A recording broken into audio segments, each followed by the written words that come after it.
Dieu soit béni à jamais. Bwana Mungu abarikiwe sana.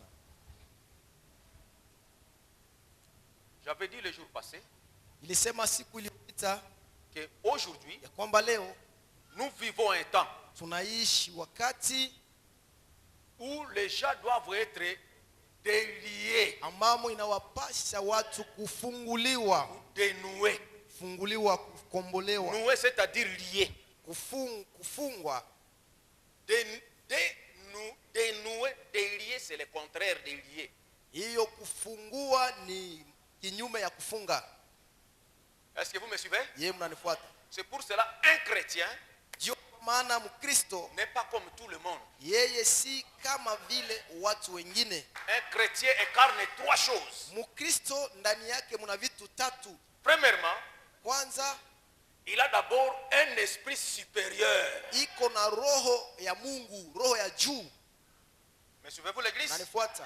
Sa manière, sa façon, Namna yake, tabia yake au milieu des gens, katikati ya watu c'est différent. ni tofauti.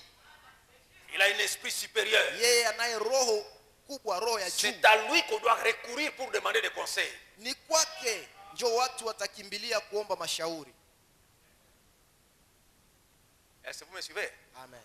C'est à lui Ni kwake qu'on demande la parole de sagesse. ndio watu wataenda kuomba maneno ya kuwajenga ya busara. Et deuxièmement, Na ya pili, nous avons dit qu'un chrétien, tuliona ya kwamba Mkristo il doit aussi incarner inamupasa awe na la nouvelle. kuzaliwa upya. La nouvelle naissance, c'est quoi? Kuzaliwa upya ni nini? Ce n'est pas naître comme vous êtes venu dans ce monde. Si kuzaliwa jinsi tulikuja duniani, Parce que cette histoire a essayé un peu de compliquer un grand théologien. sababu hiyo maneno ya kuzaliwa upya ilimvuruga sana mwanateolojia mkubwa Et ça sana, complique même aujourd'hui les théologiens. na ingali na wavuruga hata wanateolojia wa leo. Voilà pourquoi nous ne sommes pas des théologiens. Tazama namna, kwa sababu gani sisi sio Je ne wanateolojia. peux jamais aller à la théologie. Siwezi kama kwenda kusoma teolojia. C'est Dieu qui appelle. Ni Mungu mwenye kuita, C'est Dieu qui donne de l'intelligence. ni Mungu mwenye kupana busara, C'est Dieu qui forme. ni Mungu mwenye kufunza. Mais le diable Lakini shetani nous déforme. anatuharibishia umbo yetu. Mais Jésus vient Lakini Yesu avec anakuja un message dans ce temps de la fin pamoja na ujumbe ya wakati hii ya mwisho pour nous transformer. juu ya kuturudisha kuumbo yetu ya zamani. Me suivez-vous? Na nifuata? Et la nouvelle naissance, Na kuzaliwa upya c'est le changement de cœur. ni kubadilika kwa moyo, kugeuzwa kwa moyo. Passer sur les choses anciennes, Vitu vya kale vimepita, toutes les choses sont devenues. sasa mambo yote yamekuwa mapya.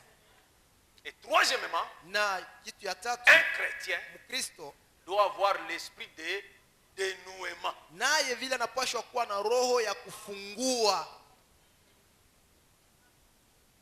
Asepelakate na mabe na batu. Yeye hafurahi yake maovu ya watu. C'est ça un chrétien. Ule njo Mkristo, Alingaka batu baza la meilleure. anapendaka watu wakuwe mzuri. Et Jésus a dit, Na Yesu alisema, tout ce que vous lierez, yoyote tout mtakayofunga, ce que vous délierez, yoyote ambayo mtafungua, vous en savez la suite, n'est-ce pas? unajua ya kufuata. Dieu soit béni à jamais. Bwana Mungu abarikiwe daima. Alors, on a parlé beaucoup de choses. Tulizungumuza mambo mengi, Je ne saurais pas revenir sur ceci. sitaweza kurejea yote hiyo, Mais laissez-moi d'abord lire quelque chose ici. lakini acheni kwanza nisome kitu fulani hapa. Nous avons lu dans la prédication, la profondeur appelle la profondeur. Tulisoma ndani ya mahubiri ya nabii kilindi kiaita kilindi kingine, Prêché le 24 juin, iliyohubiriwa tarehe 24 mwezi wa 6 la 54. mwaka 54. Le prophète dit quelque chose ici. Nabii anasema kitu fulani hapa. Écoutez, dit ceci. Anasema hivi, Je prends partie, paragraphe 32, partie 2. Plutôt partie C.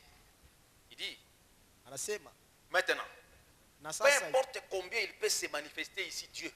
hata kama yeye Mungu anaweza kujionyesha hapa mara ngapi, Si Dieu descend ici kama Mungu akishuka hapa pour se manifester devant vous, kwa ajili ya kujionyesha mbele yenu, il peut descendre. anaweza shuka Et il descend toujours. na angali anashuka kila mara, Parce qu'il dit, sababu anasema de 2 ou de 3 réunis à mon nom, mahali wawili au watatu watakusanyika kwa jina langu, je suis au temps présent. mimi niko kwa wakati wa sasa. Et nous sommes Katikati plus que 2, yao. plus que 3 ici. Na sisi ni zaidi ya wawili na watatu hapa, Et je crois na ninaamini que Dieu est ya ici. kwamba Mungu yuko hapa, Et s'il est ici, na kama yeye yuko il hapa ne va plus amener son corps là de Galilée. hata kuja hapa tena na mwili yake hiyo ya zamani ya Galilaya.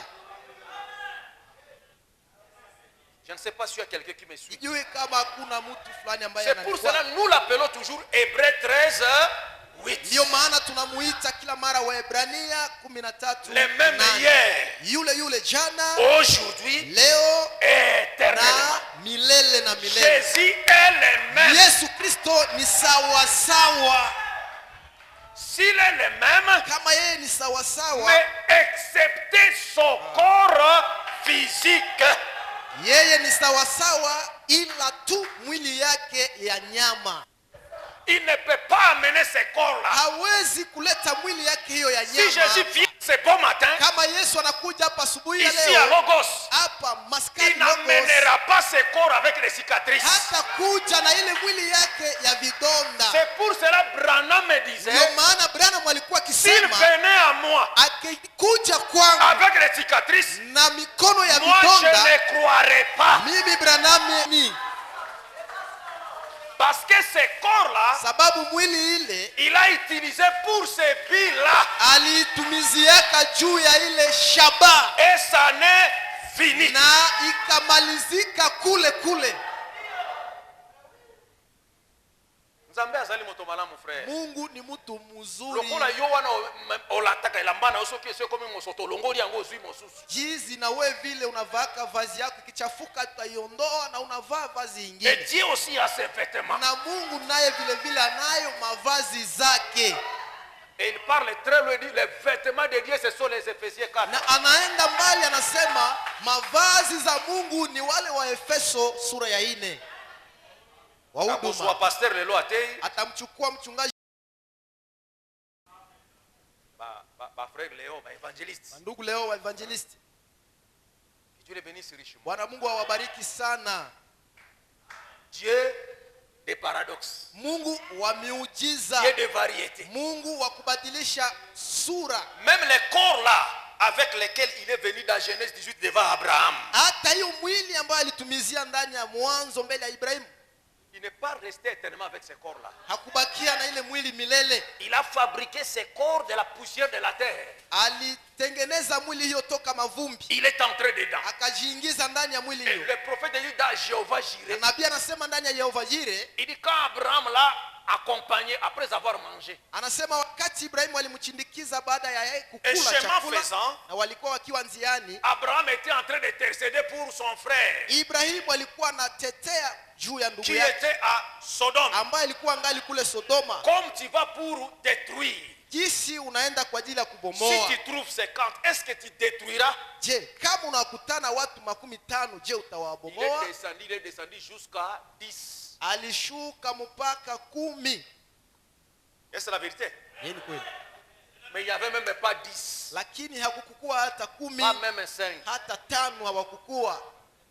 Après avoir terminé la conversation, Baada ya kumaliza maongezi, le prophète dit ce corps-là, pouf, nabii anasema mwili hiyo kwa ghafla Dieu est sorti de ce corps-là. Mungu alitoka ndani ya hiyo Ce corps mwili. est tombé, la terre est retournée à la terre. Mwili hiyo ikaanguka chini na ikarudia kuwa mavumbi. Et dès ce Na moment-là, tangu wakati Dieu ile n'a jamais utilisé ce corps-là. Mungu hajawahi tumizia Il mwili l'a hiyo. abandonné au répit. Aliachilia chini. Et s'il vient aujourd'hui, Na akikuja leo, ne pensez pas qu'il a ramené ce corps-là. Il ramènera ce corps-là. Non. wewe usifikirie kwamba atakuja na ile mwili ya S'il zamani. vient aujourd'hui, Akikuja leo, il viendra dans mon corps atakuja ndani ya mwili yangu et dans ton na corps. ndani ya mwili yako. Parce que Dieu n'a pas de bras, sababu Mungu yeye hana mikono si ce ne sont que nos bras. kama sio mikono yetu. Dieu n'a pas de bouche pour parler Mungu hana kinywa kwa ajili ya si ce ne kusema sont que nos bouches. kama si vinywa vyetu. Dieu n'a pas de pieds pour marcher. Mungu hana miguu kwa kutembea.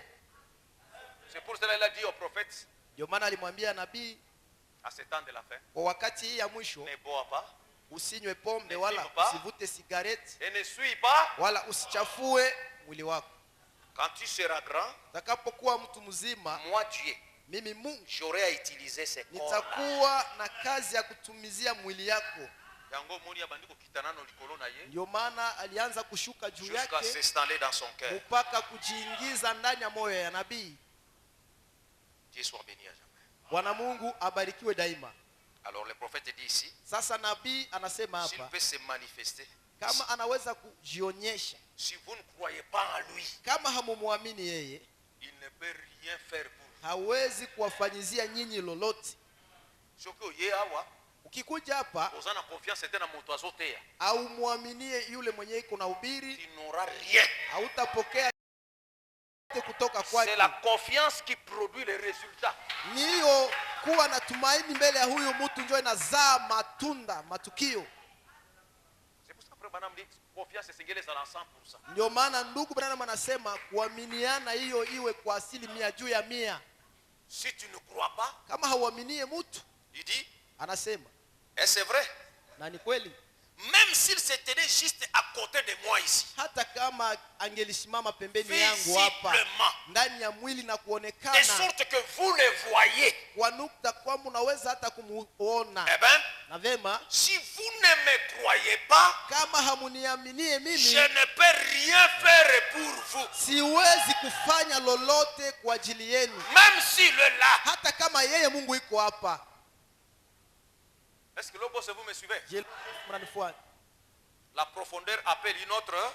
Kilindi kinaita kilindi kingine. Ta foi t'a sauvé.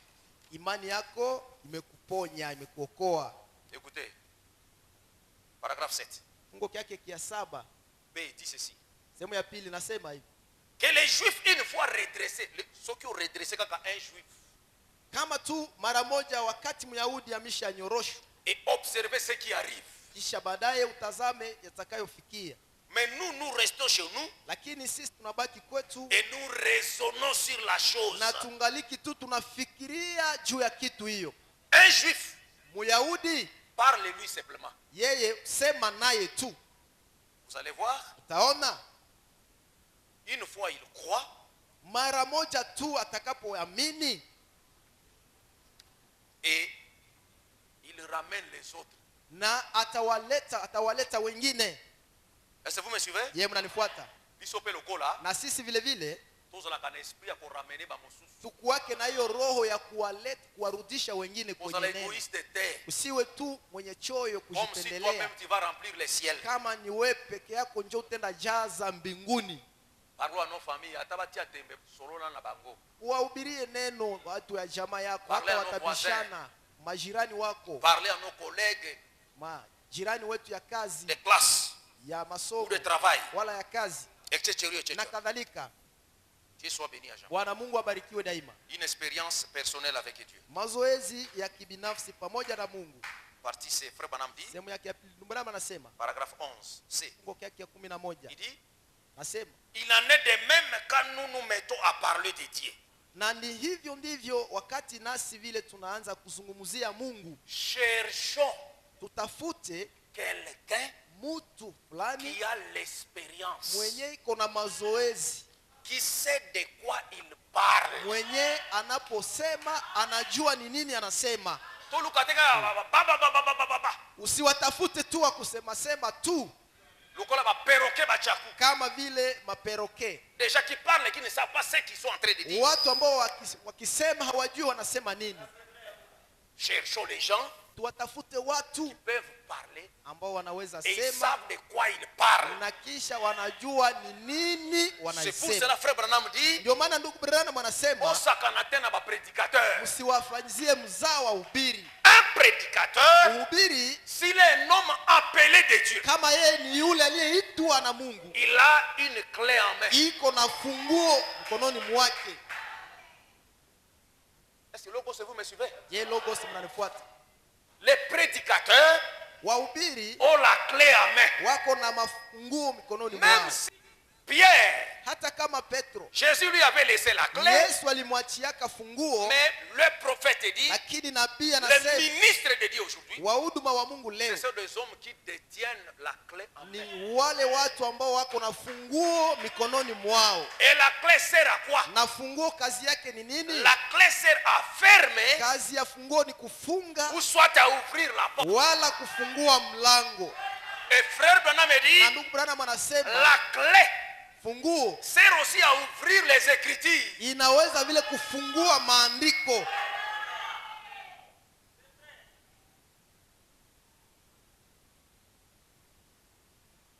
Vous devez naître de nouveau. Mnapashwa zaliwa mara ya pili. Et 58, Ya mwaka 58 paragraphe 17. fungo yake ya 17. Partie B là-bas, il dit, Sehemu yake ya pili pale nasema, quand je suis arrivé, quelque chose m'a frappé. nilipofika kitu fulani kikanigusa. Un jour, frère Branham est venu devant les gens. Wakati moja, siku moja ndugu Branham alikuja mbele ya Comme watu ce matin, je suis devant vous. kama vile asubuhi ya leo mimi ni mbele yenu, Mais curieusement, lakini kwa ghafla son auditoire chumba cha watu n'était pas des brebis, hawakuwa makondoo, mais c'était des serviteurs de Dieu. lakini walikuwa ni watumishi wa Mungu. Alors, Sasa la voix lui a dit, sauti faites ikamwambia, attention, ufanye tu angalisho, n'es pas devant des brebis, wewe haupatikani mbele ya tu makondoo, es devant les hommes de Dieu. wewe unapatikana mbele ya wahuduma Et quand je wahubiri. suis arrivé, Na wakati nilifika, quelque chose m'a frappé. kitu fulani kikanigusa. Tu es ce matin, Mwambia hapa asubuhi ya et ça sasa, tombe au pic que nous sommes le na matin, inaangukia asubuhi ya leo, devant des ministres, mbele ya wahuduma, tu es devant les hommes wewe ni mbele ya wanaume qui ont la clé à main. ambao wako na funguo mikononi mwao. Je suis en train de lire les prophètes. Tunamsoma nabii, Les hommes qui ont la clé. watu ambao wako na funguo mikononi Alors, mwao. Sasa devant ces hommes qui ont la clé, mbele ya wale wanaume ambao wako na funguo, parle au milieu de ta connaissance. unene mbele yao kwa ujuzi yako yote, gizi unavyojua. Devant les ministres, Mbele ya wahuduma ne venez pas avec des blablabla. usikuje tu na kusema sema, Et pas aussi devant les ministres. na sio tu mbele ya Parce qu'à ce wahuduma, temps de la fin, sababu kwa wakati ya il a fait mwisho de nous tous ametufanya sote un royaume de sacrificateurs. ufalme ya wakuhani. Si tu viens devant l'auditoire, Ukikuja mbele ya watu, parle au milieu de ta connaissance. sema ukijua nini unasema. Des choses qui aideront ces hommes. Sema maneno wala vitu ambavyo vitawasaidia wale watu. C'est pour cela que nous venons avec des choses qui peuvent vous Ndio aider maana tunakujaka na maneno ambayo yanaweza kuwasaidia au mieux. hizi de notre tutakavyoweza kwa nguvu yetu. Amen. Dieu soit béni à jamais. Bwana Mungu abarikiwe daima. Mais le mal en est que, Lakini ubaya ni kwamba tango toye na eloko liboso na bino, wakati twakuja na kitu mbele yenu, ezalaka bamosusu bazali na coin na bango. kuna kuwaka wengine ambao watajiweka ndani ya kona yao. Dites quand même amen. Semeni hata hivyo amina. Il y a des gens, frères, Kuna watu ndugu, même si otangeli bango noir sur blanc, hata kama unamsomea nyeupe mais juu ya parce nyeusi, qu'il a reçu des prérequis, lakini sababu yeye alishapewa vyenye il a alibabuliwa reçu zamani, une certaine inoculation, alishapata dawa fulani un wala certain vaccin. matibabu fulani, Il est là dans son coin. iko kule ndani ya kona yake. Tout ce que vous direz là, Yote yenyewe utasema pale, vrai que cela soit, hata kama ni kweli pour lui c'est faux. kwake yeye ile ni mbaya, ni bongo ile. Est-ce que l'église, vous me suivez? Je, kanisa mnanifuata? Le prophète en a parlé. Hein? Nabii alizungumzia.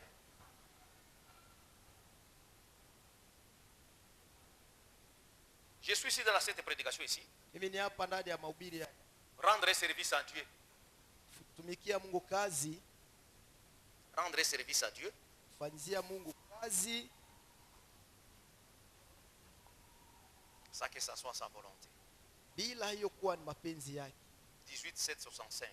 Iliyohubiriwa tarehe 18 mwezi wa 7 65. mwaka 65. Paragraphe 137 dit ceci. Kifungu yake kia Beaucoup de 137. personnes sincères Watu wengi wanyovu mioyoni mwao vont se joindre à une organisation wanaenda kujiunga na muundo fulani ou à un groupe wala kujiunda na kundi, ou à une espèce de culte. wala ndani ya ibada fulani.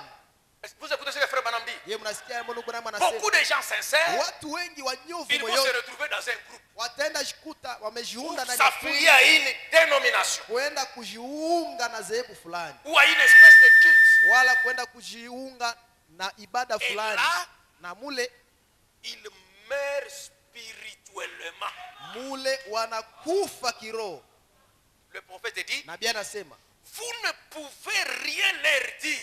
hauwezi kuambia chochote Kufa na yo. kufa yako, Ato ibise makambo. hata ukimwambia maneno hataitika.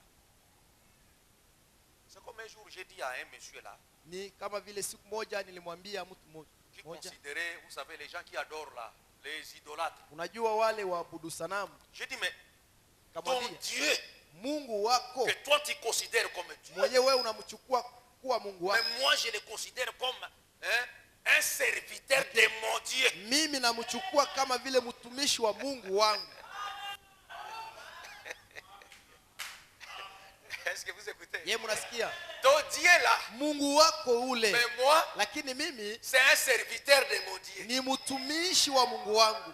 Mais lui là, Lakini yeye que tu le prends pour Dieu, unayemchukua kuwa Mungu wako, voici ce qu'il dit. sikia yenyewe Mais anasema. pourquoi tu ne crois pas ce que ton Dieu dit? Basi kwa nini hauamini maneno ambayo Mungu wako Tu es anasema? plus rebelle que ton Dieu. Basi wewe ni muasi zaidi kuliko hata Mungu wako. Dieu soit béni à jamais. Mungu abarikiwe daima. Sentez-vous bien ce bon matin? Unajihisi vizuri asubuhi ya Vous ne leo? pouvez leur rien dire. Hauwezi kuambia kitu yoyote. On leur a bien inculqué des choses. Walishaka kuwaingizia vitu fulani fulani.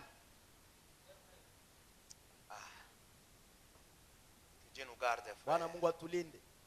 Tel a dit ceci, Fulani tel a alisema, dit cela. fulani alisema vile. Montrez-leur juste ici dans la parole de Dieu, Ukimwonyesha tu hapa hivi nasema neno la Mungu, là où il est dit, mahali kumesemeka ainsi dit le Seigneur. hivi asema Bwana, Mais lakini utamsikia notre alakini pasteur, mchungaji wetu, notre pasteur, mchungaji wetu, notre pasteur, mchungaji le wetu. prophète dit, Nabii anasema peu importe ce que dit votre pasteur, haijalishi kama hata mchungaji wako amesema si nini, cela est contraire à la parole, yale mchungaji wako alisema kama ni ya kinyume na neno, la parole de Dieu confirmée neno la Mungu et lililothibitishwa, la parole de l'heure, lililothibitishwa na neno la wakati, au temps où du message, kwa wakati wa ujumbe ainsi de suite, na kadhalika, oubliez-le. usahau hiyo. Amen. Oubliez. Usahau hiyo. Mais des fois, on n'oublie pas. Lakini mara sisi hatusahawaki. Mais le prophète dit oubliez cela. Lakini nabii anasema usahau Si ce hiyo. n'est pas conforme. Kama haiambatane, La conformité ici, c'est identique. kuambatana hapa kabisa ni ya halisi, ya kweli, Oubliez cela. uisahau. Et le prophète dit tenez-vous éloignés. Na nabii anasema msimame mbali na hiyo. Dieu soit béni à jamais. Bwana Mungu abarikiwe Écoutez daima. encore. Endelea.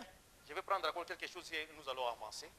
Je Nitachukua crois tena qu'aujourd'hui, kitu fulani je vais vous libérer enfin. siku leo. Ni sawa, Mais laissez-moi d'abord lire ceci acheni kwanza nisome hii pour clouer encore cette déclaration ici. ili nipate kukazia kabisa hiyo Exposer des matamko, âges. maelezo kuhusu vizazi. Bon, il dit ceci. Anasema hivi, L'attitude de cet âge hiyo desturi ya Cet kizazi âge hiki, kizazi hiki est exactement iko sawa sawa kabisa la même qu'à l'époque de Noé. ni ile sawa sawa na desturi ya wakati ya À kizazi cette cha époque-là. Nuhu. Kwa wakati ile ya Nuhu, On a tout, watu wako na vitu vyote, on sait tout, watu wanajua yote, on n'a pas à recevoir d'enseignement. hawana tena hitaji ya kupewa mafundisho yoyote. On a tout, Iko na vyote, on sait tout, anajua yote, il n'y a rien à recevoir chez quelqu'un. hakuna cha kupokea toka kwa mtu. Le prophète dit, Nabii anasema si quelqu'un soulève une vérité kama mtu anaonyesha kweli de la parole ya neno pour l'expliquer à son interlocuteur ili ayafasirie wanaomsikia, à quelqu'un qui est là en train de l'entendre kwa mtu ambaye iko pale akimsikiliza, et a une opinion opposée, akiwa tuna maoni tofauti au mbalimbali, vous soulevez vérité moko tosha ata ulakisi noir sur blanc, hata unaionyesha waziwazi. poete mutu wana zana makambo zali opposé na yo, Ule mtu iko tayari na maneno ambayo ni ya kinyume na yako, le prophète dit maoni yake ni ya cet kinyume. interlocuteur là Anasema huyo msikilizaji wako n'écoutera pas hata kusikia, du tout, pas du tout, hata kusikia hata kidogo, dans le but d'apprendre quelque chose. ndani ya shaba ya kujifunza kitu fulani. Il ne t'écoutera pas pour apprendre, Yeye hata kusikia juu ajifunze kitu fulani, mais il n'écoutera que pour réfuter ce qu'on lui dit. yeye Refuser. atakataa na kutupilia yote yenye utamwambia. Ndio shaba C'est yake, ça l'attitude des gens. ile njo tabia wala desturi ya watu. kupesi eloko Kimupatia kitu hata kiamini, Parce qu'il a un prérequis, c'est qu'il a lui a déjà inculqué. sababu anayo tayari maoni yake ambayo alifundishwa mbele. c'est pour cela mosako lazali koloba, Ndio maana nabii anasema nous ne voudrons pas des chrétiens oyo bazali ba fainéants. hatuwataki wa Kristo wa goigoi, Nous avons besoin de chrétiens qui sont influents, lakini tunawahitaji wa Kristo wa joto wa qui moto sont moto, influencés par la parole de Dieu. ambao walishashawishiwa na neno la Mungu. dans la prédication influence. Ndani ya mahubiri ishawishi Prêché le 30 novembre 63, yenye lihubiriwa tarehe 13 mwezi wa 11 mwaka 63, paragraphe 64. fungo kyake kama 64. Nous voudrons des chrétiens qui sont des influents. Tunawataka wa Kristo ambao walishashawishika, Parole influencée. ambao walishashawishika na neno, Alangwa na liloba na nzambe. ambaye walishalewa na neno la Mungu, Alangwa message du temps de la fin. ambaye alishalewa ujumbe ya wakati ya C'est mwisho. ce genre de chrétiens que nous voulons. Aina ya wale wa Kristo ambao tunawataka, Dans mon Wahubiri. Parole. kwa kinywa chake tu ni neno tu, Liloba na nzambe ka. neno la Mungu Oye tu. ofandi pene na parole ka. Ukikuja unaikaa pembeni yake, ni neno tu itaongelewa. Dieu soit béni à Jean. Bwana Mungu abarikiwe daima. Bon, awa sikuyo Hapa sasa serrez vos ceintures. mfunge mikaba Dans ces zenu. quelques minutes, Ndani ya dakika je fulani vais finir ce sermon ici. nitamaliza hiyo somo. Aujourd'hui, je vais jeter l'encre. Leo nitatupa nyavu, Mais écoutez d'abord ceci. lakini sikilizeni kwanza, Parce que toujours sur la tine, on a dénouement. sababu tuko nazungumuza kuhusu kufunguliwa. Je fais quelque chose raka raka Nilifanya kitu fulani kwa haraka pour cette partie-ci. kwa ajili ya sehemu hii. Attention à ceci mes frères. Angalisho kwa jambo hili ndugu Mema zangu, moi aussi. hata na kwangu vile vile. Mais sachez que Lakini jueni ya kwamba Toutes choses vitu vyote sous les cieux hapa chini ya jua est conduit par un esprit. vinaongozwa na roho moja. dites quand même amen. Semeni hata hivyo amini. Tout ce que nous faisons, Vyote tunavyovifanya, derrière chaque chose, nyuma ya kila kitu il y a un esprit. kuna roho fulani. Même toi là, Hata we pale tel que tu es, jinsi uko, tu es un esprit. uko na roho, uko roho.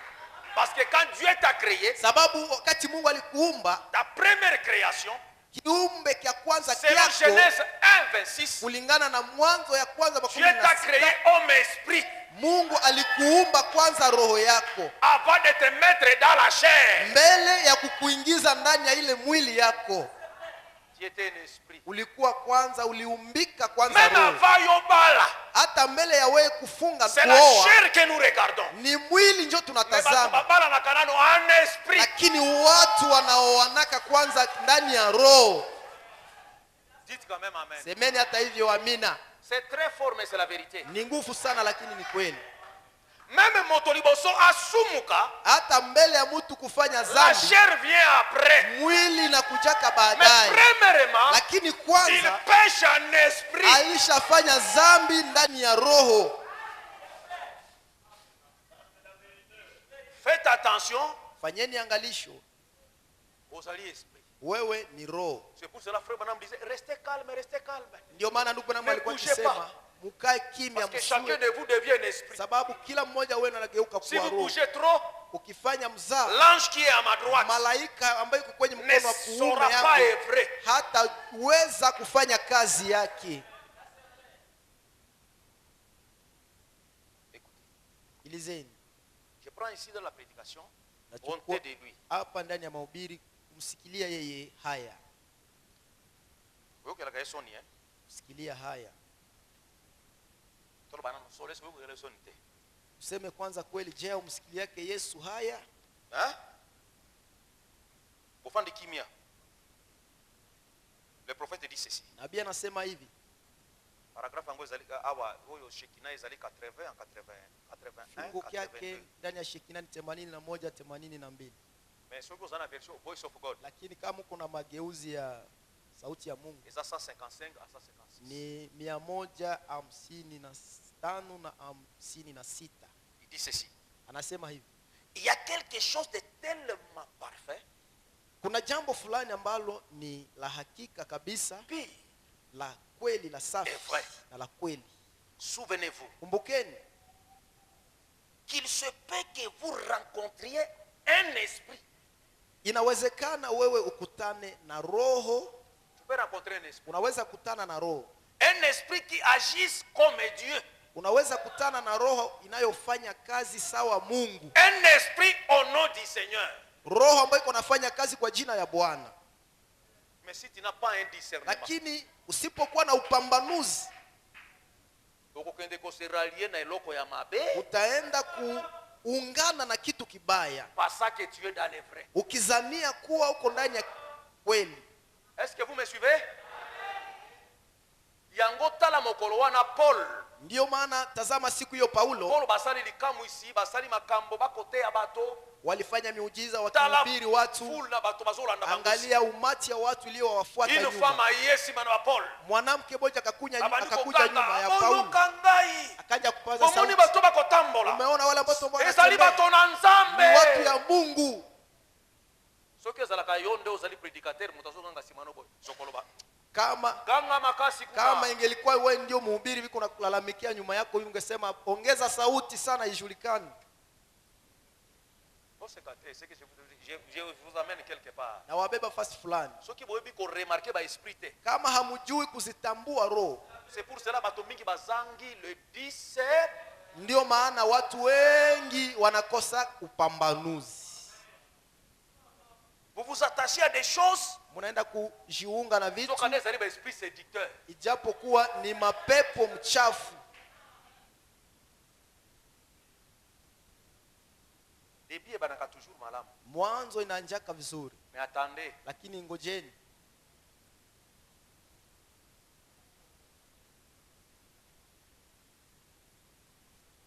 nangina lo bamba te pona ko blesser bato mosusu. Sitapenda kusema maneno fulani hapa juu nisiwakwaze wengine. Mais Paul a moni, mais c'est pas possible. Paulo anasema hii haiwezekani. Paul avait le Saint-Esprit. Paulo alikuwa na Roho Mtakatifu.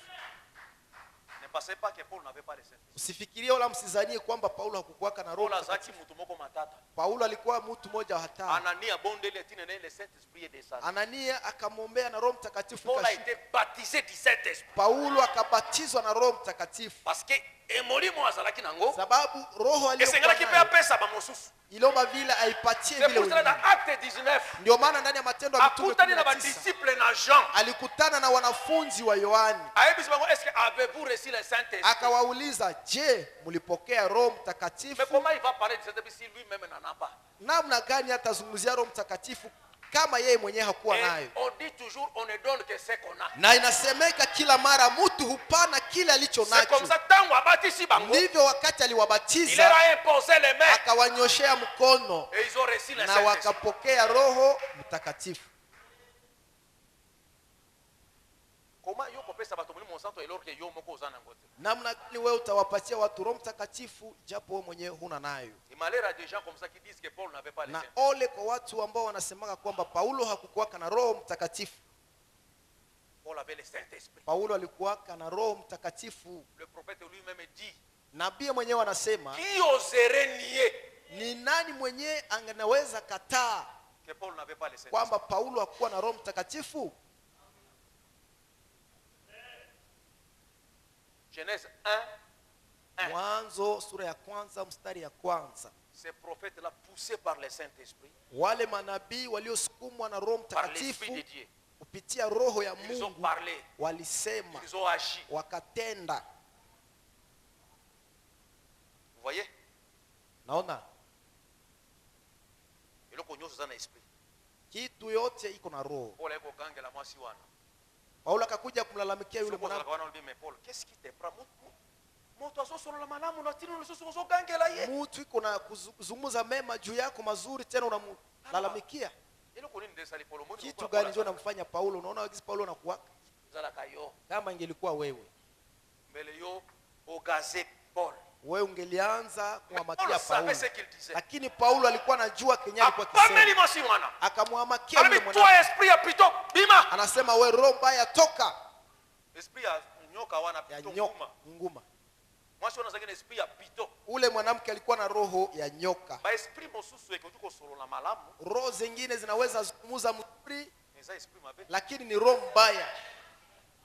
Regardez ces fous de Gadara. Uangalie ule mwenda mazimu wa Est-ce que Gadara. afinga ki Yesu? Je, alimtukanaka Yesu? Or yasa kiko beta bato ko finga bato bazole kawana bato ba changer na direction. Yeye alikuwa anapiga watu na kuwatukana watu wakabadilisha Mais quand njia. Jésus vient, Lakini wakati Yesu alikuja afingi Yesu te. akumtukanaka Mais alors Yesu. qu'en lui, Ijapo ndani yake c'était toute une légion de démons. ilikuwa ni kundi ya mapepo. Alors qu'y a-t-il entre moi et toi? Zile mapepo zikasema, kuna jambo Le Fils gani? de Dieu très haut. Kuna jambo gani katikati ya sisi na Il wewe? a élevé Jésus. Mwana wa Mungu aliye juu. Mais esprit wana. Zile roho zilimuinua Yesu. Motoana zana saint. Sasa zile pepo, kama ungelikuwa pale ungesema huyu mtu mwenda mazimu iko na Roho Mtakatifu. C'est un mauvais esprit. Lakini zilikuwa ni roho mbaya. Tous allons un discernement. Tuwe na upambanuzi, Faire la part des choses. kujua kutofautisha Distinguer maneno, le vrai avec le faux. kujua kutofautisha mabaya na mazuri. Chacun un esprit. Kila mtu iko na roho. Souvenez-vous, Kumbukeni, il se peut que vous rencontriez un esprit inawezekana mkutane na roho moja qui agisse comme Dieu. inayofanya kazi sawa Mungu. Un esprit. Roho. Il se peut que vous rencontriez un esprit Inawezekana mkutane na roho qui fait telle ou telle chose. ambayo inafanya kitu fulani na wala kitu Le kingine. prophète dit, Nabii anasema suivez cela un petit instant. Cet esprit-là, landango. fuata kwa muda kitambo tu hiyo roho. Landango. Fuata roho hiyo, Koyoka. utasikia. Voyez comment cela s'identifie avec la parole de Dieu. Na uangalie namna gani roho hiyo inajiambatanisha na neno la Mungu. Il se peut que vous rencontriez un esprit Inawezekana mkutane na roho qui fulani vous dise que vous êtes sauvé yenye inakuambia kwamba wewe umeokolewa, et qui vous procure une sensation glorieuse. na yenye inakuletea mshishimuko kabisa ya Vous utukufu, criez, na unapaza vous sauti, poussez des cris. unalalamika. Le prophète dit, Nabii anasema et puis lorsque cet esprit vient à renier la parole, sasa wakati ile roho itakuja tena kukataa neno, imaginez la suite. Hein. fikirie ya kufuata. Et ça lui yo sauté. Imekushishimusha, imekupatia mshishimuko, umenena kwa lugha, C'est ma écani parole. nyuma yake ile roho inakataa neno. Est-ce que ça c'est un esprit de Je, ilikuwa ni roho ya Mungu kweli?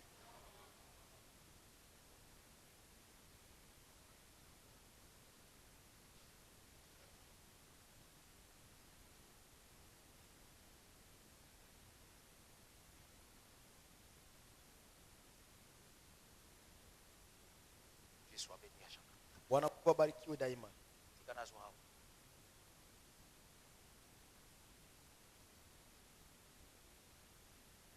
C'est pour cela frère Branham dit ici dans la Bwana- prédication, parlez à cette montagne. Ndugu Branham anasema hivi hapa ndani ya mahubiri, sema na mlima huu. Shekinah 67. Mageuzi ya Shekina ya mwaka 67 Supposons la voice of God allait 165 à 166. kifungo kyake 167 65, 66. 67 Ça c'est voice of God. hiyo ni mageuzi ya sauti ya Mungu. Et aussi ça, Na hiyo tena c'est pour les interprètes. ni kwa ajili ya watafsiri. Je ne dis pas ça pour me moquer des Siseme juu ya de moquer des interprètes. wazarau watu wa tafsiri, Mais c'est quelque chose que nous voyons. lakini ni kitu ambacho Et tunaonaka, des fois, on ne réprime pas, on garde le silence. na mara hatuamaki yake, lakini tunaikaa Mais kimya, c'est déjà un mauvais esprit. lakini hiyo ni tayari roho mbaya. Ça se passe aussi dans l'interprétation Inapitikana vile ndani ya ou soit kutafsiri dans la prophétie. wala ndani ya kutabiri, Parce que beaucoup ne sont pas enseignés Nabii. sur les dons sababu wengi hawafundishwe kuhusu et la zawadi manifestation des dons. na namna gani hizo zawadi zinaweza Cette fanya histoire, kazi. maintenant, c'est tellement compliqué dans le monde des églises dénominationnelles. Hiyo jambo lilisha kabisa na kuvuruga ndani ya makanisa Et za ça a pris même dhehebu, corps là-bas. na zimefanyika mwili kabisa kule, Mais chez nous ici, lakini kwetu hapa les dons doivent opérer dans l'ordre. zawadi zinapashwa fanya kazi ndani ya utaratibu, Sinon, kama si sivyo, c'est contraire, kama ni kinyume na neno il na faut un utaratibu, dénouement. inaomba kufunguliwa. Le prophète dit, Nabii anasema un jour une dame a donné la prophétie dans l'église. siku moja mwanamke mmoja alileta unabii wake ndani ya Je vous kanisa, ai donné les passages. Là. niliwapatia ile andiko, Il dit, un parler à langue akasema kunena moja kwa et une lugha interprétation sont données. na kutafsiriwa kukaletwa. Paragraphe 67. Fungu ya 67 Le prophète dit, nabii c'est anasema, mon prophète qui dit, ni nabii wangu ambaye anasema, j'ai remarqué, mimi nikatambua quelqu'un était étonné. mtu fulani alishangaa. Est-ce que vous me suivez? Prophétie est pessamée dans l'église, Unabii ukatabiriwa interprétation est kanisani pessamée. na kutafsiriwa kwake Mais mtu moko kukaletwa, akamwe. lakini mtu fulani prophète akashangaa. dit ceci. Nabii anasema hivi, Laissez-moi rectifier ceci. acheni mimi nikakosoe jambo hilo. Je vais rectifier. Nitakosoa jambo Je hilo. vais rectifier quoi? Nitakosoa nini? Écoutez bien. Sikilizeni vema.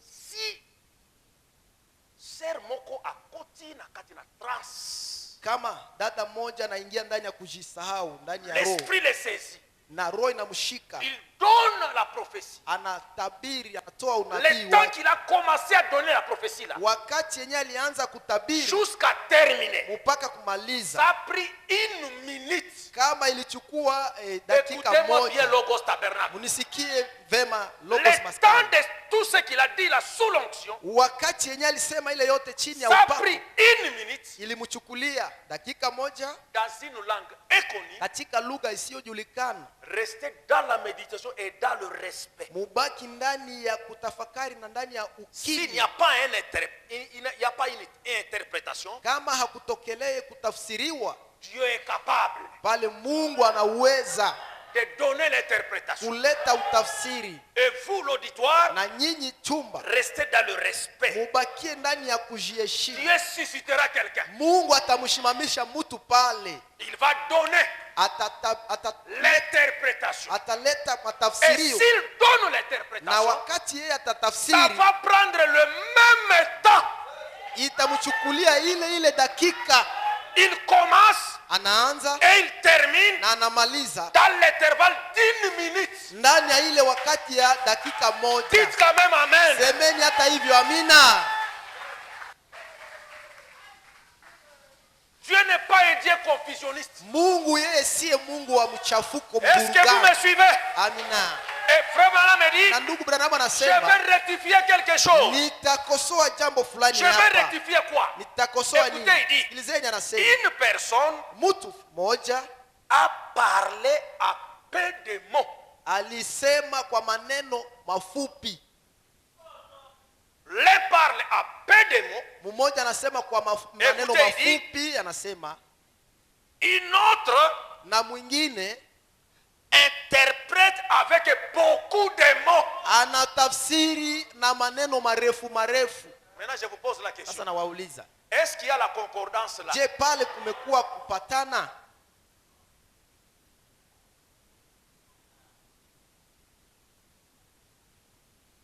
L'interprète, le prédicateur dit, Mhubiri anasema, Dieu vous bénisse. Mungu awabariki. L'interprète dit, Mtafsiri anasema, Alingaki aloba boye. alitaka aseme Est-ce que hivi. vous avez une église? Je, munasikia Le kanisa? pasteur voulait dire ceci. Mchungaji alitaka Bino sema, kule na bino bato libanda. Nye batu Est-ce ya que c'est nje. ce que le prédicateur a je, dit? ile ndio yenye mhubiri alisema wala umeongeza mo vyako? C'est la confusion. Hiyo ni muvurugano. Ça c'est un esprit. Ile ni roho. Si on ne déniche pas cet esprit-là, Kama haukosoi hiyo roho, bas.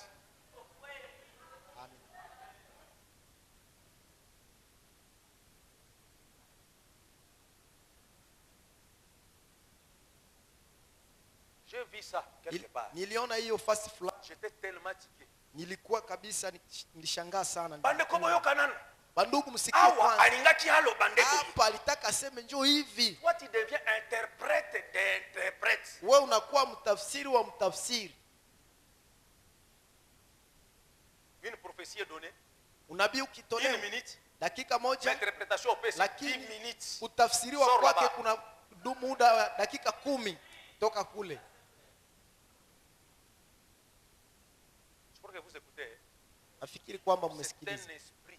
Ni roho Yango sengeli bato bazala dénioué. ile inaomba watu wafanye nini? Wafunguliwe. C'est comme ça les gens hébergent des démons dans les camps. Ndio maana watu wanazichunga wala kuzifuga mapepo ndani ya kambi Sans le savoir. pasipo kujua.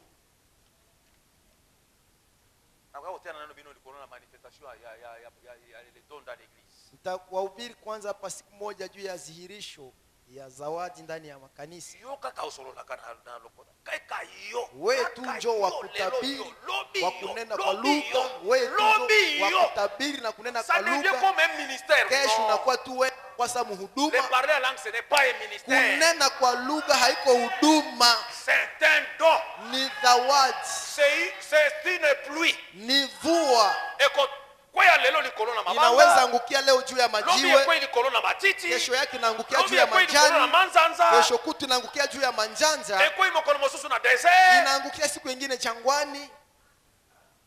Même atambula. Okomona ere mokususu na ville koto enoki kote na biso kuna enoki. Hata mvua utaona wakati mwingine itanyesha ngambo ya huku, ngambo ya kule Mais dites hainyeshi. quand même amen. Donc mosusu to nazo kenebo nazo kimambula eko sula kaka nazo kenebo. Esiri kaka awa na ropo oyo ya nini ya kapa esiri kaka wana. Mvua inaishia tu kukapa pale nyuma huku. Mais kaka yo. Wewe tu, Kaka yo. wewe tu. Kaka yo.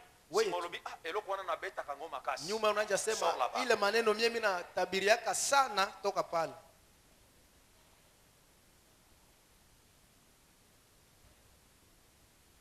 Vous vous riez, mais moi je vous dis ce qui se passe. Nawaambia Les hapa esprits inapitia. séducteurs. Mapepo mchafu Singileze ekangwama. inaomba zifunguliwe.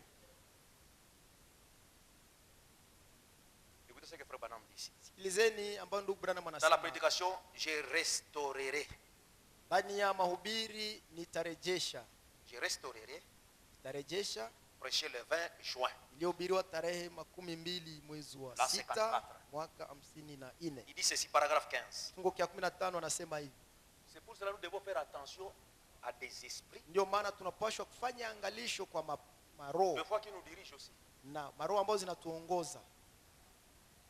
Il dit ceci, Anasema hivi. paragraphe 15. Fungo kia 15. Maintenant, Sasa hivi ces esprits que vous voyez agir, pepo zile wala roho zile ambazo mnaziona kufanya n'importe kazi quoi aujourd'hui, ambazo zinafanya kazi agissent derrière n'importe quoi aujourd'hui. nyuma ya kila kitu leo. Prenons par exemple Tuchukue kwa mfano un gouvernement, même un gouvernement biso ya RDC, hata hiyo gouvernement yetu ya DRC est dirigé par un esprit. inaongozwa na roho moja. Le prophète dit, Nabii anasema une église, kanisa même logos ici, hata logos hapa est dirigée par un esprit. nayo inaongozwa na roho fulani. C'est pour cela que Frère Branham disait, Ndio maana ndugu na alikuwa les akisema églises ont des... makanisa ziko na maroho.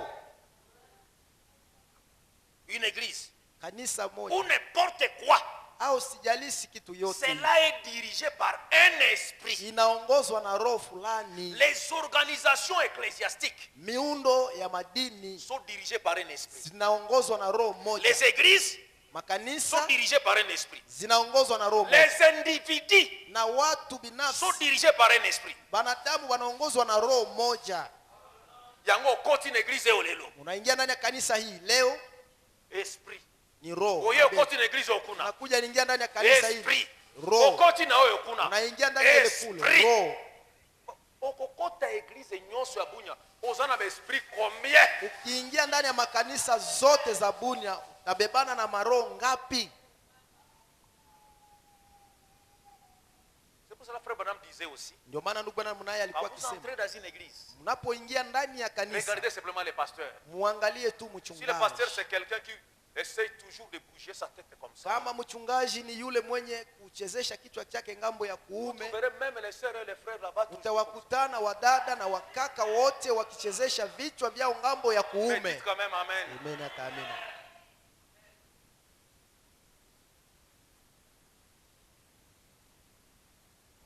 Parce que c'est lui le géniteur, Sababu yeye ndiye mzazi, c'est lui qui a la semence. ni yeye aliye na mbegu.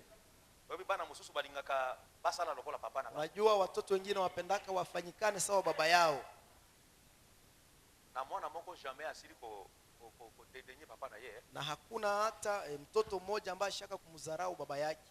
Mwana nyonso ayebaka papa na zama kasi akobeta papa tu na moki. Mtoto yote anajuaka baba yake ndio mwenye nguvu, mwenye anaweza piga baba yote ya dunia. Papa na ngande hazana makasi te. Papa yangu ndio Papa mwenye wana kobeta papa na ngande. hana nguvu, ule anaweza pika baba yangu. Ça ce n'est pas un affaire vraiment de la. Ule haiko mtoto kabisa wako.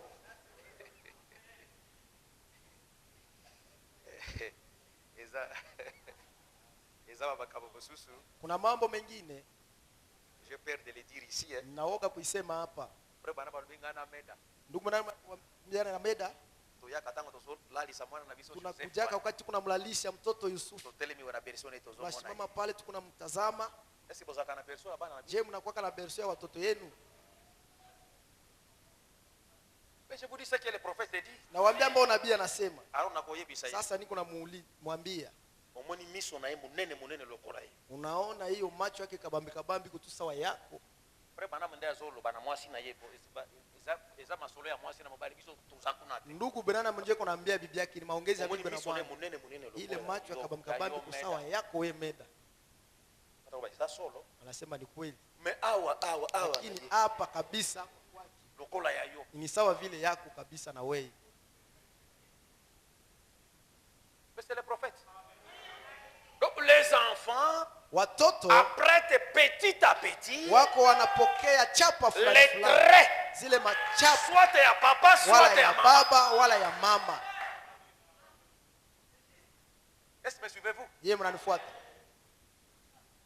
Biso soki mandeko na biso zako beta libanda Kama wa ndugu yetu walikuwa napiga Oba ye baba na inji, wana tozaki kwa mona bango kaka hapo. juu tuwatambue watoto wale tukona wajuia hapa Na solo na pua na ba misapio. na vidole hii. Donc les enfants commencent à prendre petit à petit. Watoto wanaanza kuchukua Mokolo mosusu azui matoi, mosusu azui matoi ya mama, mezolo ya papa. masikio yake nafanana ya mama lakini Kashi pua ya yango baba. wana. Na ile njoo. Mosusu yeye azui mabanga ya papa, machafu ya miso baba, ya mama. macho ya mama Et yake. au fil du temps, Na muda wakati et les mrefu jours passent. na siku Okoya zitapopita komona, utakuja après kutana avoir emprunté comme ça, baada ya kupewa hiyo apprêté. ya kufananana na kwa Et à un wazazi. certain moment, Kwa wakati okoya fulani komona, et l'homme et la femme se ressemblent. utaona na mwanaume na mwanamke wanafananana. Soki bolbe amen, je m'en fous. Kama mseme amina C'est sichomani. que je vous dis, j'ai la référence prophétique. Sababu ya ambayo ninasema niko na andiko ya nabii.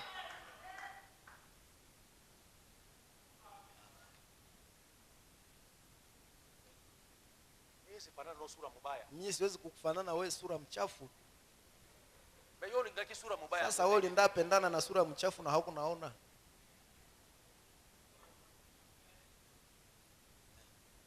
Écoutez, Sikilizeni. le prophète dit ceci. Nabii anasema hivi. L'esprit a été formé avant. Roho njoo iliumbiwaka Avant kwanza.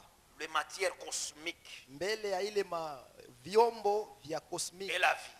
na matope. Dieu a créé l'homme Mungu alimuumbaka à sa mwanaume propre image. kwa mfano wake yeye mwenyewe, Avant de lui donner les 5 sens. mbele ya kumupatia hisia 5 za mwili. Nous nous savons tous cela. Tunajua sote Le premier homme que Dieu a créé huyo mtu wa kwanza aliyeumbwa na Mungu était en son image. alikuwa mtu wa kufanana na C'est un Mungu. homme esprit, Alikuwa ni mtu roho, pas de chair. hapana mtu wa mwili ya nyama. Il a créé l'homme et la femme. Alimuumba mwanaume na mwanamke.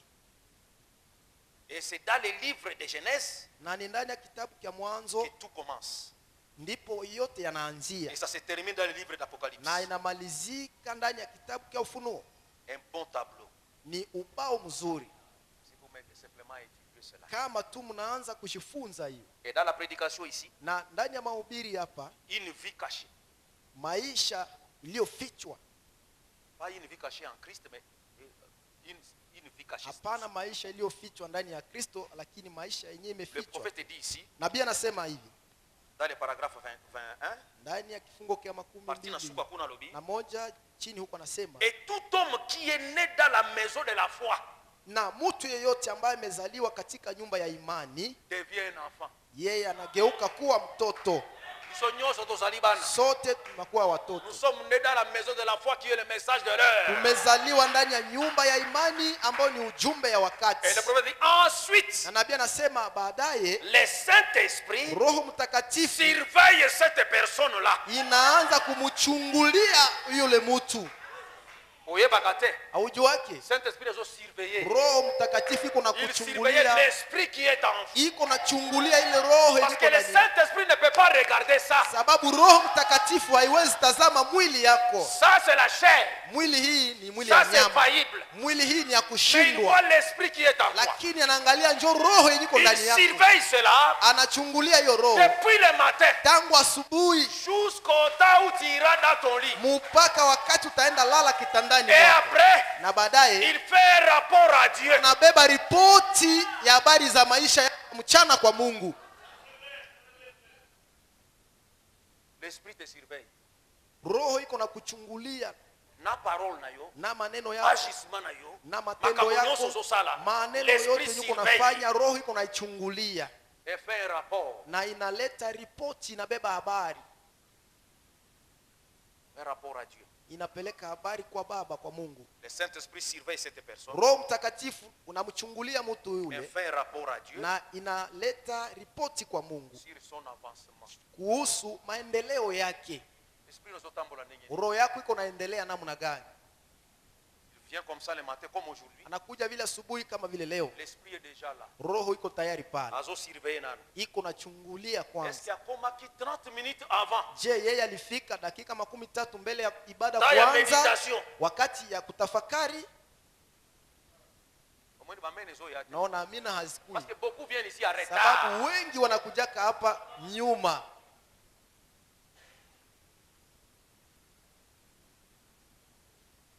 A comme une retard. Alifika nyuma, Or, temps ya méditation. ijapo wakati wa kutafakari Les akatao yo Saint-Esprit ekitaka. njo wakati Roho Mtakatifu inashukaka. Ezali temps oyo balobaka ezalaka zone babengaka dans des zones ezalaka zone nini? Zone oyo batikaka bato ba nini unitaire babenga nini? Zone neutre, c'est pas zone o zone ezaka mutu nyonso réseau ko siko bouger te réseau ezali polele.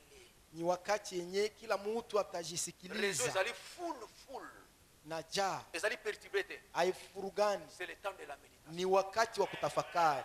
Oye ofandi Unakuja ne unaikaa, regarde pas qui entre qui sort. Usiangalie. Mutu ya nani njo iko Ya na resort. nani iko natoka. Watu iko na kichwa ya kugeuka geuka wakati yote, eza lokola boussole comme la terre qui tourne. iko sawa vile dunia iko nazunguruka. Oui, Christ, merci bien. Fanda kimia okoti soki ozali omoni ke nazana eloko ko sala te. Ingia Bible ka kaa chanota. kimya, chukua hata Biblia yako, Kamata reke uanze ya kusoma. shabano yemba intérieur. Uanze kuimba ndani ya moyo yako. Mais ozoma ozoma nani zo Nani ule anaingia? Nani kwa tokea tena? Mutu ezali boy. Kitu Bere iko batandenga na ba portier ba batotala bango bien. Batu ya vile, batu ya kumlango mwanje kupachungulia mzuri. Au ofandi boy mutu na se. unaikaa ukiinamisha kichwa Tu es en chako, train de prier intérieurement. huko naomba ndani yako. Seigneur, sunga mosali na nzamba zali kuna na Saidia mtumishi wa Mungu ambaye yuko ndani ya chumba cha kutafakari. tango mosusu kana makambo yo tungisaka yo. Mengine anakuwaka na mambo ya Dieu va kukusumbua. l'inspirer là-bas. Mungu Ta atamupulizia prière, kule. Maombi yako ezali une communication. ni Et maongezi. kende toucher ye pas. Utaenda kumgusa huko, Asimbi référence moko. anachukua andiko, Exactement ton problème. inakuwa kabisa ya shida yako. Wakati atakuja hapa inatoka Le dénouement. ni kufunguliwa.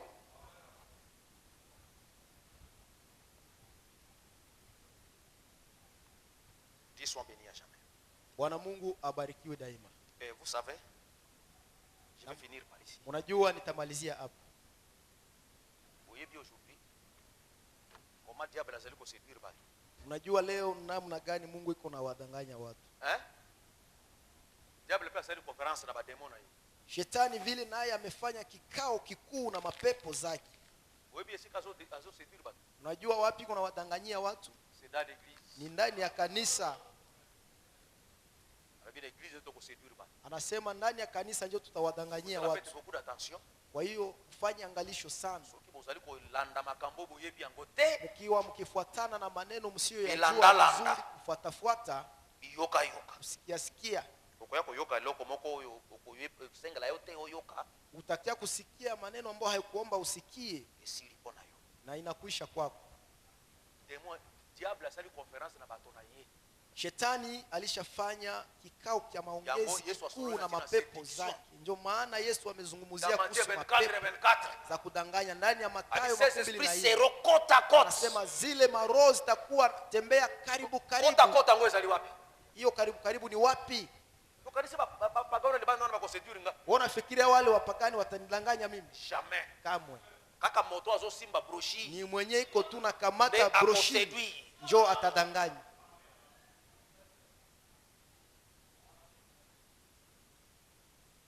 Je n'ai pas le temps de lire ça parce que sinon je vais bousiller mon temps. Sina muda wa kuisoma sababu nikisoma Ulingina nitakilia tanga ngo? muda. Hein? Vous supportez nga quelques minutes hein? Très bien. Balobi na tanga. Anasema niisome. Kana tanga la bino. Chini niwasomee. Tous les jours de notre vie. Siku zote za maisha yetu. Tous les jours de notre vie. Siku zote za maisha yetu. Nazalia wanakati na Shekina publication. Ndani ya Na lukango parce que vous voulez que je lise ça. nataka Nakina le nisome. kaka superficiellement, Penda nipite tu, mais vous voulez que je lise. nataka nisome. Tikana tanga. Tous les jours Siku zote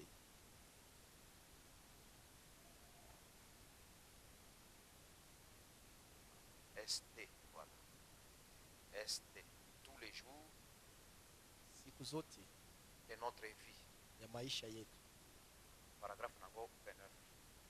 Kifungo kyake kia 29. Lisez. Le prophète dit ceci.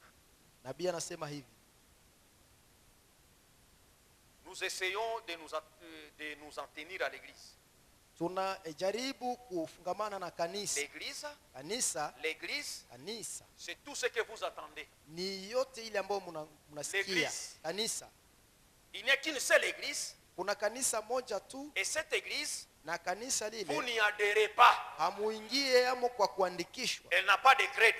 haina makredo ndani Vous yake. entrez dans cette église à une naissance Munaingia ndani ya kanisa lile kwa kuzaliwa, par le Saint-Esprit. kuzaliwa na Roho Mtakatifu. Regardez ici avec moi. Angalieni hapa pamoja Il nami, dit, votre naissance vous fait entrer dans cette église. anasema kuzaliwa kwenu kunawaingiza ndani ya kanisa hili. C'est pour cela que notre frère Léon nous a chanté, as-tu été baptisé dans les corps? Ndio maana ndugu leo aliimba, je, ulishabatizwa ndani ya mwili? Il n'y a qu'une seule église. Kuna kanisa moja tu. Votre naissance vous fait entrer dans cette église, Kuzaliwa kwenu kunawaingiza ndani ya Avec un kanisa grand E. ile na herufi kubwa, dans la communion de cette église. katika ushirika ya kanisa lile. Ainsi, en ce sujet, Na kuhusu somo hiyo, nous devenons esclaves en Christ. tumekuwa watumwa ndani ya Kristo. Le prophète dit, Nabii anasema eh bien, na vema, vous avez appris la vieille légende, histoire mulisikia hiyo hadithi ya zamani du diable ya shetani qui a rassemblé tous ces petits démons yenye ilikusanya mapepo zake zote ndogo ndogo pour tenir une conférence ili aikae kikao kuu cha là maongezi en enfer. kule kuzimuni. Un certain matin, Asubuhi moja hii mapema, et il leur a dit, na akasema na que mapepo, pouvons-nous faire? utawezaje kufanya? Je veux que les plus malins de mes démons viennent me mettre autour, viennent se mettre autour de mon trône.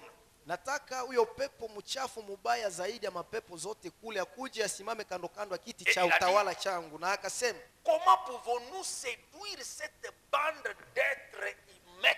tutawezaje kuwadanganya ile kundi ya wale wanadamu?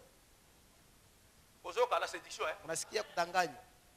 Écoutez, Unasikia? un petit démon risé Pepo moja ya ujanja s'est avancé là. ikasogea pale. Ozoka conférence ezoleka Unasikia hiyo maongezi et kunafanyika? a dit, Na huyo pepo akasema, maître, mwalimu, j'ai une idée toute faite. niko na mawazo mzuri. Le diable lui a demandé, Shetani akamuuliza, qu'est-ce donc? ni mawazo gani basi? Et le petit démon répondit, Na ule pepo mdogo nous akashikia, irons là tutaenda et kule nous provoquerons un cyclone. Na. tutaleta pepo ya kuzunguka. Cyclone Hiyo pepo ya pour kuzunguka détruire toutes les églises. iju iharibu na ibomoe makanisa Et c'est zote, ainsi que nous les séduirons. na ndivyo ndio tutawadanganya. Un autre démon, Na pepo le ingine plus risé que le premier, mujanja zaidi kuliko ule wa s'est kwanza avancé et a dit, akasonga mbele na akasema, comment peux-tu débiter des paroles si insensées? jua nini wewe unaweza kuongea maneno ya kipumbafu hivi? Ni mapepo katikati yao, L'unique endroit mahali pamoja où pa nous pekee avons séduit l'homme, kwenye tulimdanganyia mwanadamu c'est à ni l'église. ndani ya kanisa.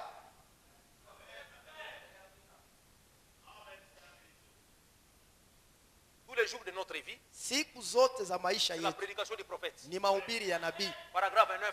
Ndani ya kifungo kyake kya kenda Il a prêché ça un certain le 12. alihubiri tarehe ya 12 Le 12 juin, mwezi wa 6 l'an 59. mwaka 59. Kendo Tangango.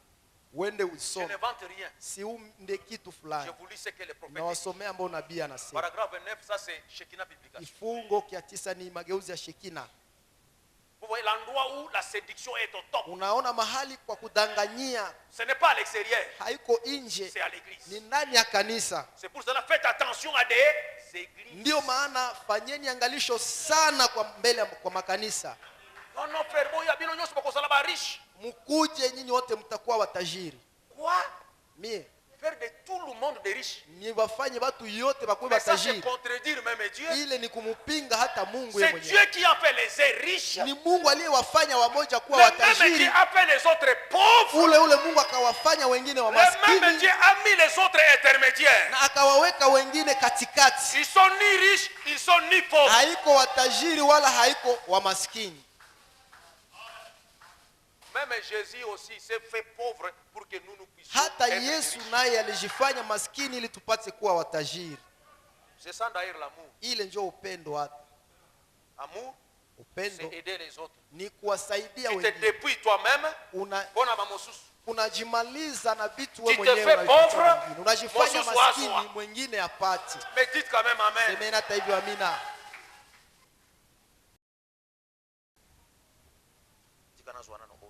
Yeye nichukue kwanza hii. Wewe Yesu Unamjua Yesu? Bote a délivré biso. Ili atukomboe Il est allé à la croix. alienda msalabani. Est-ce la vérité? Je ni kweli? À se martyriser, à Akajiachilia, s'humilier, akajishusha, asalie makambo, akamfanya Bongana aliyofanya yo, ambao mimi na donc wewe à la délivrer. tupate kufunguliwa.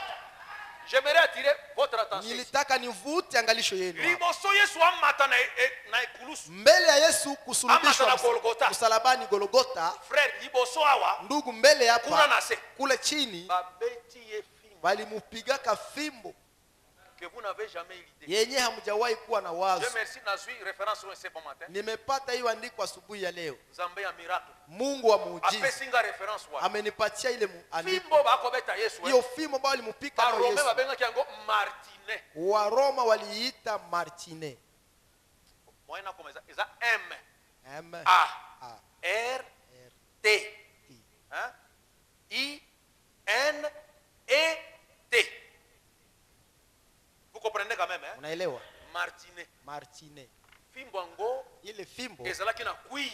ilikuwa na chuma Basonge nango kuna ekatani bo. na mwisho yake ilikuwa na Kuna gabulana nango ezali na plomb. na mwisho yake ilikuwa Lokola na crochet. chuma sawa vile za So crochet. bapeti we pa. Kama wanakupika Crochet nayo wana ezokende koti na kati na musuni ile na yo. crochet inaingia ndani ya nyama yako Tango batomboli yango. wakati Ce wanaikokota sont des morceaux de viande qui s'envolent. ni masehemu za mnofu ya nyama yako zinatoka na kuruka. Babeti Yesu Wakamupiga Yesu 39 coups. fimbo 39.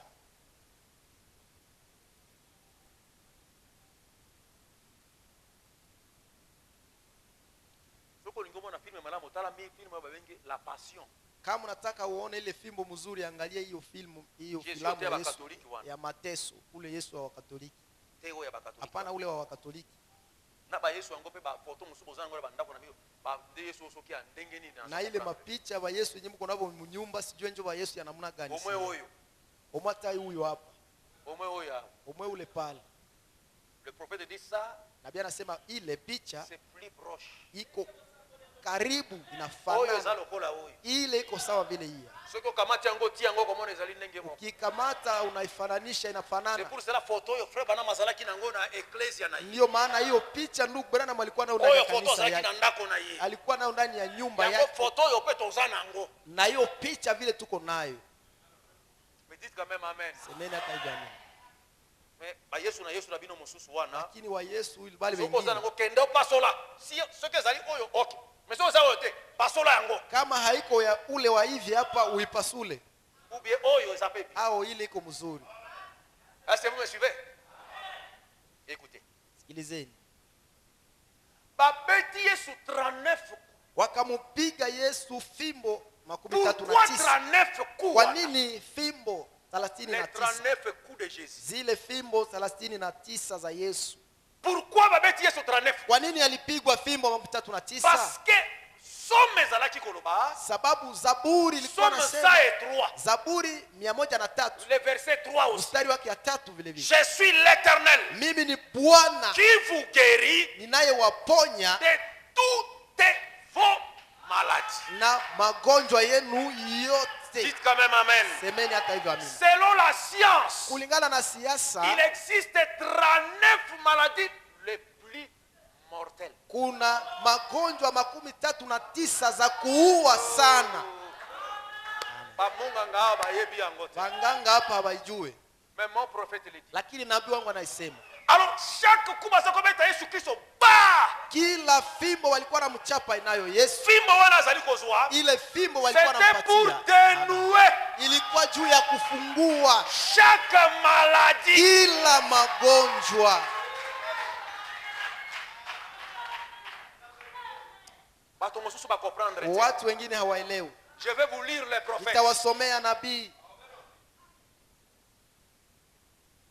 Yango hiyo par ces meurtrissures kupitia Nous jeraha sommes zake sote tumepata kupona.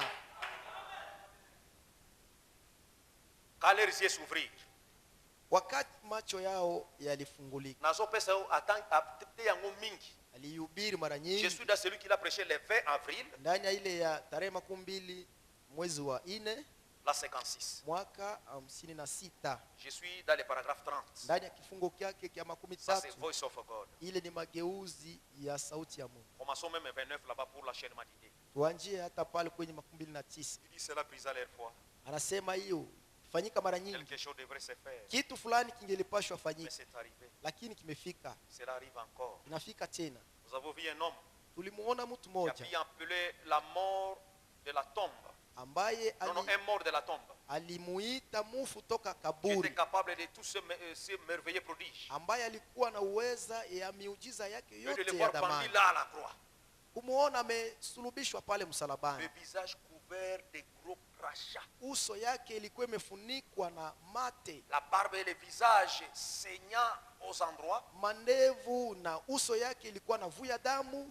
où les soldats avaient arraché sa barbe Pale kwenye maaskari Warumi walikokota et craché au visage. mandevu yake na kumtemea mate kwenye Écoutez là où je uso. voudrais arriver. Sikilizeni mahali nitaka nifikia, anasema Et nous l'avons vu na tuliiona avec les dents réduits à bouillie. pamoja na zile zabu ambazo zimerudishwa kuwa Son dos réduit à bouillie. mgongo yake inakuwa C'est-à-dire les dents pleines de ilikuwa plaies. imejaa damu na vidonda, Réduit à bouillie. ilikuwa imejaa Ça, c'est kabisa un terme en français. vidonda vya kuvuya damu. Koloba.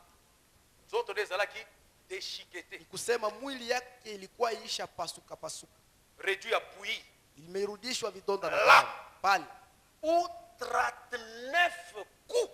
pale kwenye fimbo 39. Il dit, on ne pouvait même pas adonner 40. Hawangelimupiga fimbo 40, Parce que terme oyo ezana kati na Bible. sababu matamko haya iko Nous allons ndani voir ya dans Biblia. l'Ancien Testament. Tutaiona ndani ya Agano la Tukosongela Kale, dans le Nouveau Testament. tutarudia vile ndani ya Agano Jipya. Est-ce que vous me suivez? Je, mnanifuata? C'était 40 coups moins 1 Ilikuwa ni fimbo 40 tosha, qui fait 39. ambayo inafanya Maintenant, 30 dit 39. ceci. Sasa Et 30 souvenez-vous nakumbukeni qu'il y a 39 principales maladies au monde. ya kwamba kuna magonjwa 39 duniani. Dites quand même Amen. Semeni hata hivyo amina. Il y a 39 maladies principales Kuna magonjwa makubwa 99 dans le duniani monde aujourd'hui. katika dunia ya sasa. Le prophète dit Nabii anasema 39 coups sur son dos zile fimbo 39 kwenye mgongo yake donnés avec ces martinets zenye zilimupigwa na hiyo fimbo iliyoitwa aux martine, lanières de cuir garnies de morceaux de plomb. kwenye fimbo na mwisho yake kulikuwa chuma. Le frapper jusqu'à ce que ses côtes soient devenues visibles. Kumupiga mpaka na mifupa yake ya hapa mbavu zilionekana waziwazi, Pour ça, comme on m'a ila iko kumuua mtu. attention à Baromain. Angalisho sana na Warumi. Yango Baromain aujourd'hui, spirituellement parlant, physiquement, bazaki matata para ko martyriser mtu. Ndio maana Warumi kimwili walikuwa nguvu sana juu ya kumtesa mtu. Et les choses changent. Sasa maneno ilishabadilika. Maintenant, bazo boma batonde spirituellement. Sasa biko na baua watu kiroho, Ba vate bino ba chapelle, chapelle n'a jamais. walisha Dieu n'a pas de watengenezea chapelle. sapuli. Mungu hana sapuli, sapuli haikuwake Boba bomba yo bien bien. juu bakuue kiroho mzuri. La Bible dit Ninasema tous mes os, tous mes os, mifupa yangu yote il me regarde. ananitazama. Mikuwa nezo mona ye. Mifupa yake yote ilikuwa na mtazamo, Mikuwa polele. mifupa wazi. A-t-il dit dans le somme? Alisema ndani ya Zaburi. Awezali somme Hapa ni Zaburi 22:17. 22:17. Somme 22:17 otanga ngona lobini. Some kwanza Zaburi 22 Ah, mstari balobi wa yango 7. te me ngana yebi yango parce que oyo na te yango na radio. Hii najua, lakini na nimeihubiri kwenye redio. Na tango nyonso nakuta na kanakati na balina. Somme 22 Zaburi 22 verset nango 17. mstari wake wa 17. Sasa mtu moko asia zwi kuna? Je, mtu mmoja aishaipata kule? Somme 22:17 lobi boy. Zaburi 22. Car les chiens m'environnent et une bande de scélérats rôde autour de moi. Ils ont percé mes mains et mes pieds. Walizitoboa miguu yangu na mikono yangu. Je pourrais compter tous mes os. Ningeliweza kuhesabu hata mifupa yangu yote. Et ils observent Na wanatazama et ils me regardent. na wananiona. Nukuwa nanga wana bazotala ngai. Mifupa zangu zinaniona, zinanitazama. Frère, Ndugu, ezalaki pratique même dans l'Ancien Testament. ilikuwa ni tendo hata ndani ya Si gano on la prend un kale. criminel, Kama wanamshika muuaji, bakobeta être en neuf, batamupiga fimbo 39 pour akufa te, juu mais ça là qui n'est asikufe. 40. Lakini ilikuwa ni Mais 40, moins 1 pour être akufa te. lakini wanatosha tu moja juu asifariki. Deutéronome. Ni kumbukumbu la Torati. Total à Deutéronome 25. Urudie ndani ya kumbukumbu la Torati 25. Et ça c'est l'avant-dernière référence. Je n'akosili sawana si Ile manakoswa ni dans le andiko Nouveau ya Testament. karibu na mwisho, kisha nitachukua ndani ya Nombre Agano. Deutéronome. Hesabu kumbukumbu la Torati 25. Yango esengeli boyeba Bible kole quand même ba témoin de Jéhovah. Naomba mjue Biblia zaidi, hata mashahidi wa Yehova. Témoin de Jéhovah yekaka na passage moko ashindi yo. Témoin de Jehova kikuja tu na andiko moja Biblia Yo anakushinda. motoza oza la parole parler. Wewe mwenyewe uko na neno iliyonenwa. Deutéronome 25 verset nango 3 ilobi boy. Kumbukumbu la Torati 25 mstari ya 3.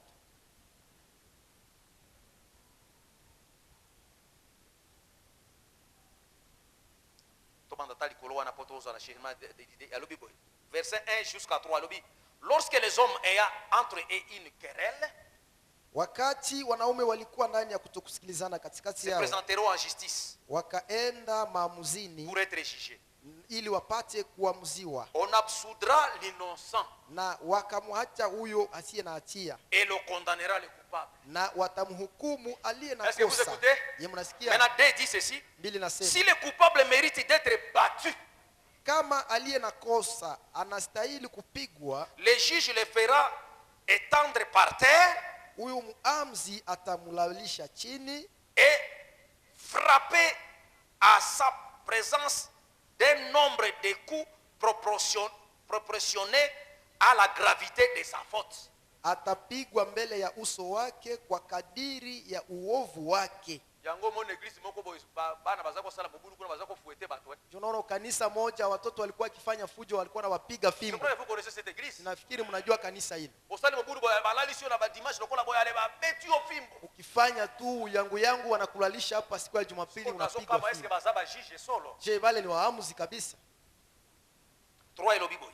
3 inasema On ne lui fera pas donner plus de 40 coups hataweza kupigwa fimbo 40, de peur que ili si l'on continue à le frapper, wakiendelea kumupiga, en allant beaucoup au-delà, wakienda zaidi ya hizo fimbo, ton frère ne fit envilie à tes yeux. nduguye asiwe amezarauliwa kwako.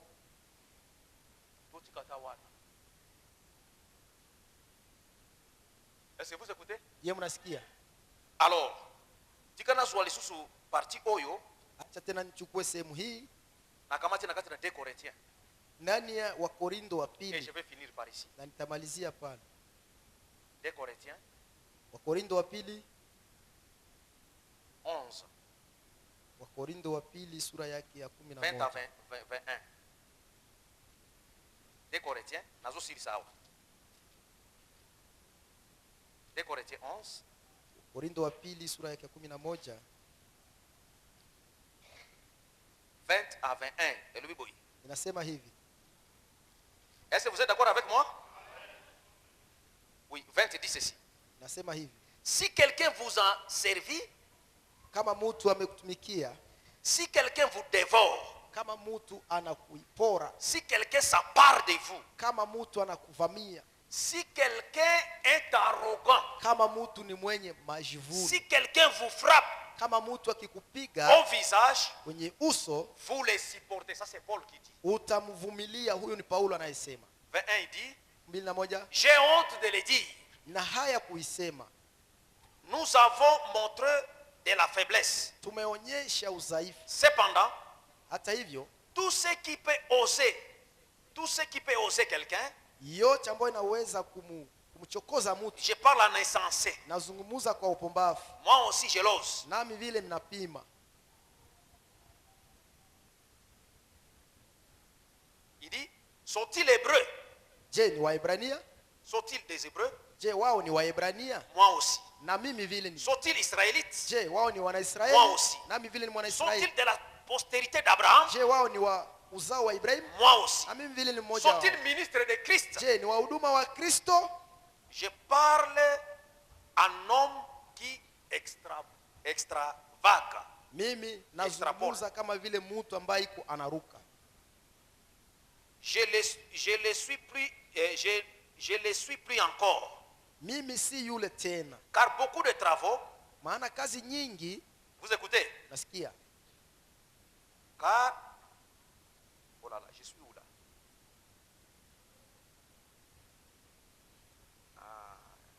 Je le suis plus encore par les travaux. Mimi si yule tena kupitia Et plus, kazi, par le coup, kupitia zile fimbo, bien plus, par les emprisonnements, wala tena kwenye ufungwa bien plus gerezani, souvent, wala zaidi à tena sana. danger de mort. Kwa hiyo hatari ya kufa. Écoutez, dit 24. 24 nasema 5 fois, mara 5 j'ai reçu des Juifs 40 coups moins 1. nimepokea fimbo kwa Wayahudi 40 kutosha moja.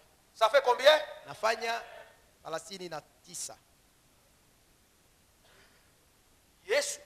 Yesu alipigwa vile vile 39 coups. Paul paie. fimbo vile vile 39. Paulo vile vile 39. Dans l'Ancien Testament, Ndani ya Agano la Kale, comme on doit kufate, juu mtu asifariki, 39 coups.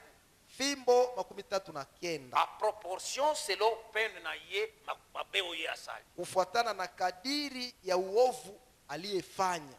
Et Jésus a reçu 39 Yesu naye alipigwa fimbo 39 atelier likolo na biso ili apate atufungulie toutes les maladies. magonjwa yote. Ozobanga pona malade ndenge. Unaogopa juu ya magonjwa juu ya nini? Pene malade wana Yesu ndiye asili kozwa. Gazabu ya magonjwa ile Yesu Il nous a alibeba. déjà délivré. Alishatufungua. Ndima kaka. Amini tu. Tout est possible Yote inawezekana à celui qui croit. kwa yule atakayeamini.